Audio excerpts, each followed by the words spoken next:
Vamos a estudiar un circuito que compone una alarma despertadora.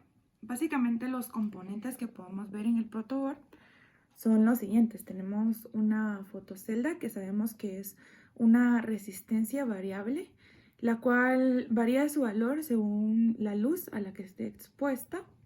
Tenemos también 3 resistencias de diferentes valores. Tenemos una de 6.8 kilos, una de 1 kilo y una de 10 ohmios. Además de eso tenemos un capacitor de 0.1 microfaradios. El capacitor que vamos a utilizar es un capacitor que no está polarizado, por eso vemos que es en esta forma en lugar de ser de los que son como redonditos y que están polarizados en una de sus patas.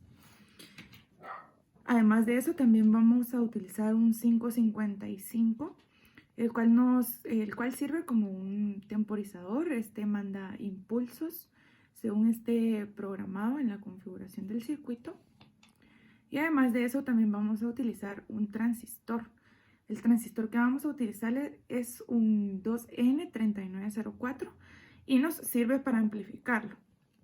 Básicamente en el circuito pues el capacitor hace cargas y descargas de energía según su capacitancia.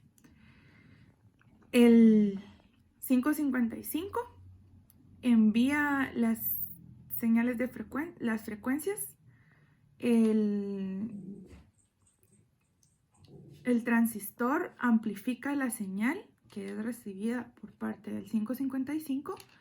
Y luego pues también tenemos un parlante que es el que reproduce las señales que son enviadas por el 555 que tenemos por aquí.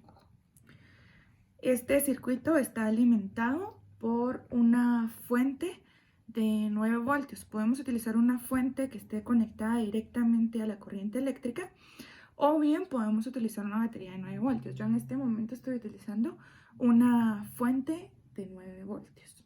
Entonces es importante explicar que la fotocelda tiene que recibir la mínima luz para obtener que el sonido del parlante pues pueda quedarse en silencio.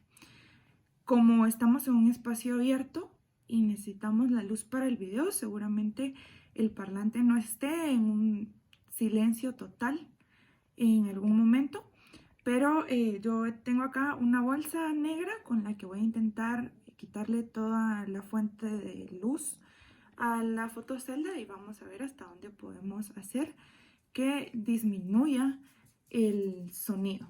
Entonces procedo a conectarla.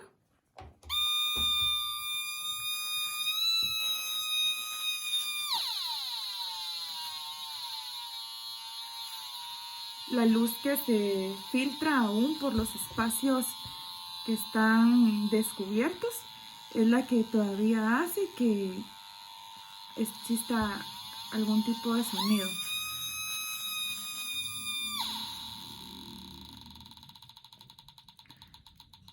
Intentando quitarle toda la fuente de luz, pues entonces eso hace que disminuya el sonido porque las frecuencias han dejado de llegar como lo estaban haciendo por medio del 555. De modo que la simulación es que durante la noche, ¿verdad?, la alarma permanecería en silencio y cuando llega la luz del día se activa.